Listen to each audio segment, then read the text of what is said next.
What's up, YouTube? Today we're changing the shift tower on the NV5600. You can tell by the numbering there. I'll drop the name of the company that I bought this from, but it literally shipped 2 days ago. Got here yesterday. Comes with the spacers or not the spacers, but they go in these holes for the spacer. Comes with new hardware, the shift tower itself, a new, not factory knob, but it looks pretty good. And then the actual tower itself. So I'll show you what it looks like in the cab now. So I didn't record removing the center console type, you know, that has the cup holders and the shift boot, the shift tower boot and all that stuff. It was a pain in the ass with the insulation, but currently, I mean, we got to get this all cleaned up. But what we're gonna do is remove these four, replace it with the new tower. The plan is this truck is going to be completely resealed motor-wise. All fluids will be flushed here in the next few weeks, so I'm gonna leave the fluid as is, just replace the spacer, the new tower, and then of course the shift tower itself. But man, peep how much insulation this is. This is crazy. I mean, it makes for a quiet truck, that's for sure, but it's just super thick. But anyways, man, I'm glad it came with new hardware too, because the more I look, these are just nuts as spacers, and these are bolts going into the tower. See, that's some trans fluid right there. Anyways, this is gonna all be replaced with Redline MTL, manual transmission, lube, whatever. Anyways, we're gonna get this out. Just a note, when you go and to tighten the new ones down, you don't want to tighten them too tight. I have squished the spacer before on my previous truck, and it was still leaking, oddly enough. But yeah, you can start to see some of it seeping out there. But that's normal. All right.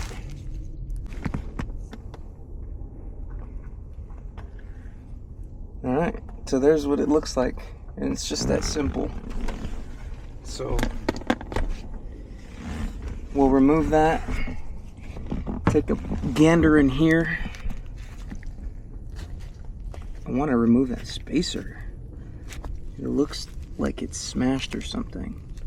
But anyways, in there you can see where it gets driven into the stick shift itself, and you're able to shift gears, right? Because I'm ignorant when it comes to terminology in regards to what all this stuff is actually called, right? I'm not a mechanic, but yeah, let's pop the spacer off and replace it with the new one. All right, we got the shift tower all cleaned up. There was a weird spacer going on, so we pulled that off. It was RTV'd, but now we're down to the bare steel. We got the new spacer here, and as you can see, we've slapped a good bead of gasket maker on there. It's just the gray RTV gasket maker stuff. Pretty common. It'll go metal down, and then we'll throw the spacers in there, the shift tower on top, and button everything up and get all this cleaned up, man, because that's just gross. All right, so I added a little bit of grease to the underside of the tower here. So we're gonna go ahead and put it on. Make sure it's facing you, like that. Pops right on.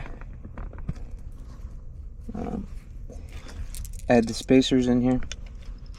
You gotta make sure it's flush with the actual spacer that meets with the shift tower. Like, they'll pop into the sleeves themselves, just like that. I don't know if you can see that, but they'll align, and it'll let you know, basically.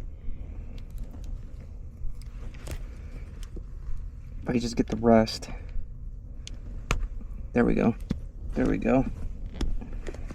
Beautiful. Now for the hardware.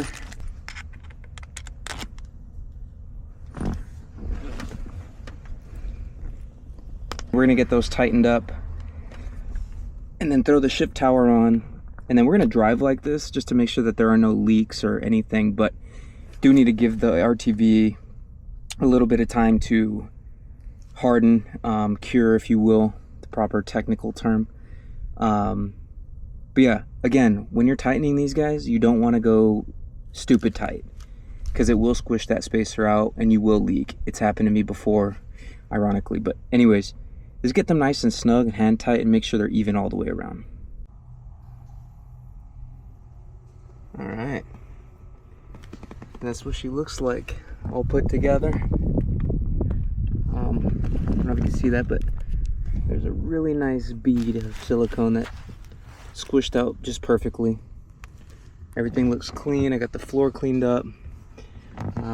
This carpet's gonna go anyways in the future. It's not a hot item right now, but yeah, I'm gonna take this guy for a test drive like this, and then just see if there's any leaks, anything I need to address, and then we'll put everything back together.